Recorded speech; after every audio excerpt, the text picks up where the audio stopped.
La République démocratique du Congo peut-elle construire la paix sans Joseph Kabila? Alors que le pays cherche une issue à la crise politique et sécuritaire, la participation de l'ancien président au dialogue national divise profondément. Pour certains, son expérience et son poids politique en font un interlocuteur incontournable. Pour d'autres, ses liens présumés avec l'AFC, le M23, ainsi que sa présence à Goma, le disqualifient totalement. Entre accusations, rivalité au sein de l'opposition et urgence de mettre fin à l'agression dans l'Est, une question demeure. Faut-il associer Joseph Kabila aux discussions ou l'exclure du processus? Décryptage dans cette vidéo. Le débat commence maintenant. Pourquoi? Effectivement, nous n'avons pas été conviés à cette rencontre initiée par le président burundais, parce que nous n'avons pas d'abord reçu l'invitation. Et de deux, comme vous le savez, l'opposition en République démocratique du Congo est plurielle. Donc, il y a une opposition qui est à Kinshasa.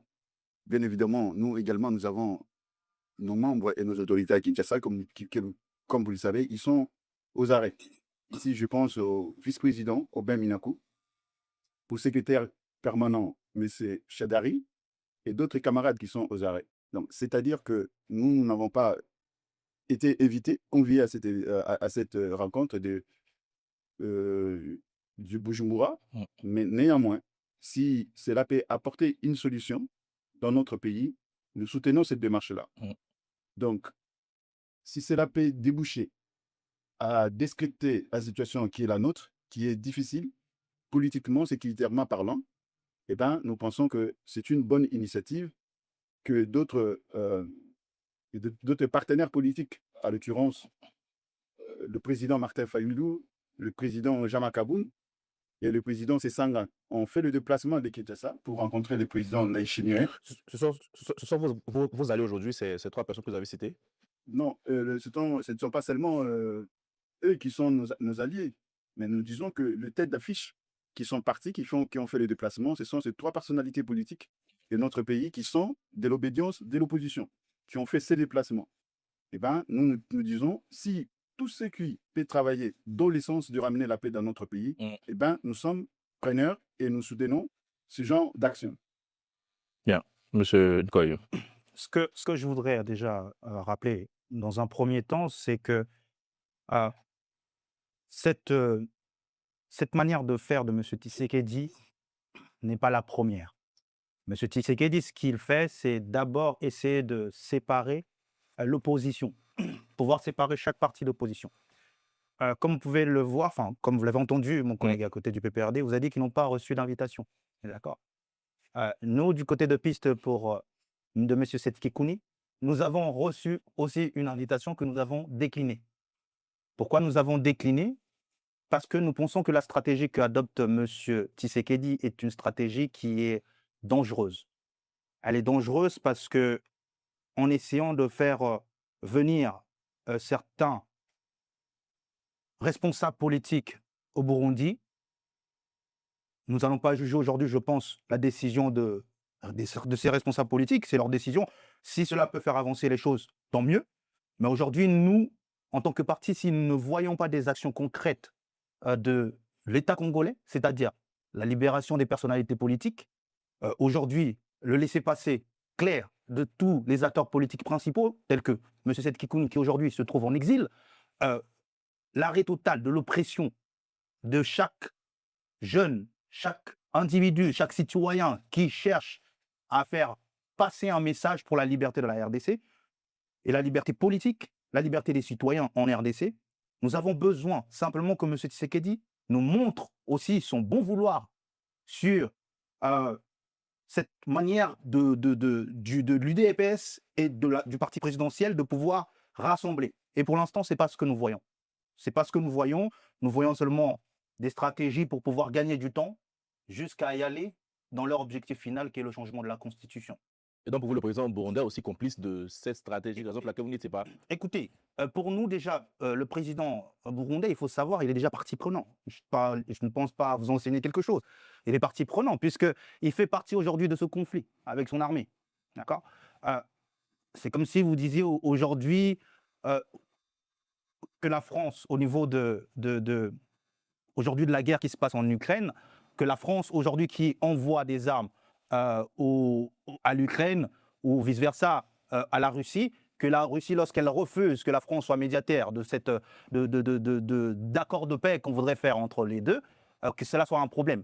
Lorsque quelqu'un est partie prenante de quelque chose, nous voyons difficilement quelle solution il pourrait nous donner. Aujourd'hui, le Burundi a la présidence de l'Union africaine, mais quelle solution l'Union africaine elle-même a apporté aux pays qui étaient passés par différents conflits? Si nous regardons depuis sa création, aucune. Donc nous sommes en doute. Nous sommes en doute parce que nous avons l'impression que cette stratégie-là n'est faite que pour gagner du temps. Bien. Gimba Fima. Bon, en écoutant nos deux amis de deux partis politiques différents, j'ai du mal un peu à cerner la stratégie de l'opposition. C'est quoi l'opposition en RDC? C'est quoi la crise en RDC? La crise pour moi, c'est la crise de l'Est suite à une agression du Rwanda à l'égard de la RDC. Mais une agression qui commence depuis pratiquement 30 ans, première chose. Deuxième chose, depuis plusieurs accords, on est aujourd'hui en face de deux accords ou deux processus. L'accord de Washington qui met en évidence le fait que la communauté internationale, à travers la résolution 2713, me semble-t-il, a reconnu une chose. C'est la communauté internationale. Ce n'est pas M. Tshisekedi, mais c'est la communauté internationale. Le Conseil de sécurité des Nations Unies s'est réuni pour dire aujourd'hui, la crise de la RDC est due au fait qu'il y a un pays qui viole tous les traités, qui s'appelle le Rwanda, qui agresse la RDC. Et en cela, nous demandons le retrait de ces troupes et tout un processus qui va enclencher, d'où l'accord de Washington. Et il y a un autre processus, c'est-à-dire l'accord de Doha, entre les belligérants visibles, en l'occurrence l'AFC M23, et le gouvernement de la RDC. Et ça se limite, ce processus de Doha, à faire en sorte que les M23 s'inscrivent dans la résolution 2773 pour qu'on arrive à finaliser, entre guillemets, cette guerre. Mais entre-temps, vous avez parlé de ce qui se passe au Burundi. Et on voit même, d'ailleurs, lorsque j'écoute mes amis, que les gens... Ce n'est pas un médiateur, M. Dashimé. Il est le président de l'Union africaine et en même temps garant des accords de Washington. Donc, il a fait juste... C'est pas Tshisekedi. En qualité de président de l'Union africaine et en sa qualité du garant des accords de Washington, il a souhaité avoir une consultation, consulter la C64. En réalité, il a voulu discuter avec ceux qui ont pour ambition d'implémenter le fameux pacte social qui a été initié par la CENCO. Raison pour laquelle vous avez vu tous ces gens qui se sont retrouvés au Burundi. C'est dans ce cadre-là. Alors, voir M. Tshisekedi un peu partout, j'ai comme l'impression qu'on se trompe de lecture. Donc, en définitive, pour moi, il faudrait que l'opposition sache ce qu'elle veut, mais en réalité, ce qui se pose, c'est quoi? C'est que cette opposition, il y a plusieurs oppositions, mais qui ont des agendas cachés, qui sont multiples et qui ne se croisent pas. Lorsque j'écoute mon frère, c'est Kikouni. Kikouni, il est dans Sauvons le Congo, me semble-t-il. Sauvons la RDC. Sauvons la RDC, c'est Joseph Kabila. Mais c'est la même chose.